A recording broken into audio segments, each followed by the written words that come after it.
উপব্যবস্থাপনা পরিচালক ডক্টর সৈয়দ মোহাম্মদ গোলাম ইয়াজদানী উনি চুক্তিভিত্তিক নিয়োগ পেয়েছিলেন এবং সরকারের অনুমোদন ক্রমে ঢাকা ওয়াসা বোর্ড তাকে নিয়োগ দিয়েছিল 3 বছরের জন্য। কিন্তু চাকরি চলাকালীন অবস্থায় হঠাৎ করেই বোর্ড সিদ্ধান্ত নিয়ে তাকে তার সেই নিয়োগ চুক্তিভিত্তিক যে নিয়োগটি হয়েছিল সেই চুক্তিটি বাতিল করেন এবং তাকে চাকরি থেকে বরখাস্ত করা হয়।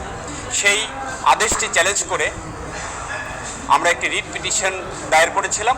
সেই রিট পিটিশনে রুল হয়েছিল, সেই রুলের আজকে চূড়ান্ত শুনানি হলো। মাননীয় আদালত রুলের চূড়ান্ত শুনানি নিয়ে আজ ঢাকা ওয়াসা বোর্ডের যে সিদ্ধান্ত ছিল, অর্থাৎ উপব্যবস্থাপনা পরিচালক গোলাম ইয়াজদানীকে বরখাস্তের যে সিদ্ধান্ত দিয়েছিলেন এবং তার চুক্তি বাতিলের যে সিদ্ধান্ত দিয়েছিলেন, সেই সিদ্ধান্তটি আইনগত কর্তৃত্ব বহির্ভূত এবং অবৈধ বলে আজকে রায় দিয়েছেন।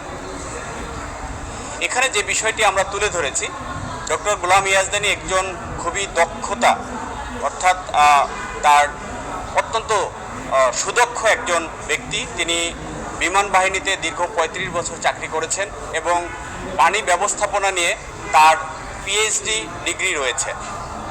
তার এই এক্সপার্টিস অর্থাৎ এই দক্ষতার কারণেই মূলত তাকে ঢাকা ওয়াসা বোর্ড এই উপব্যবস্থাপনা পরিচালক মানব সম্পদ হিসেবে এখানে নিয়োগ দিয়েছিল।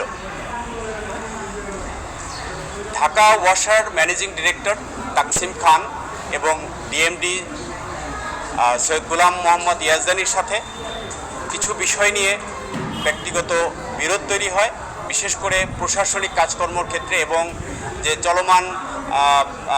চলমান যে ইরেগুলারিটি ছিল সেই বিষয়গুলি নিয়ে ওনাদের মধ্যে মতবিরোধ দেখা দেয় এবং এক পর্যায়ে এই ঢাকা ওয়াসার যে মাননীয় ম্যানেজিং ডিরেক্টর তিনি ওয়াসার বোর্ডে গোলাম ইয়াজদানীর বিরুদ্ধে অভিযোগ তোলেন, যে তার বিভিন্ন ধরনের অভিযোগ তোলেন, যে ইরেগুলারিটি, প্রশাসনিক অদক্ষতা, এইসব বিষয় নিয়ে অভিযোগ তোলেন এবং সেখানে বিস্তারিত আলোচনা হয়।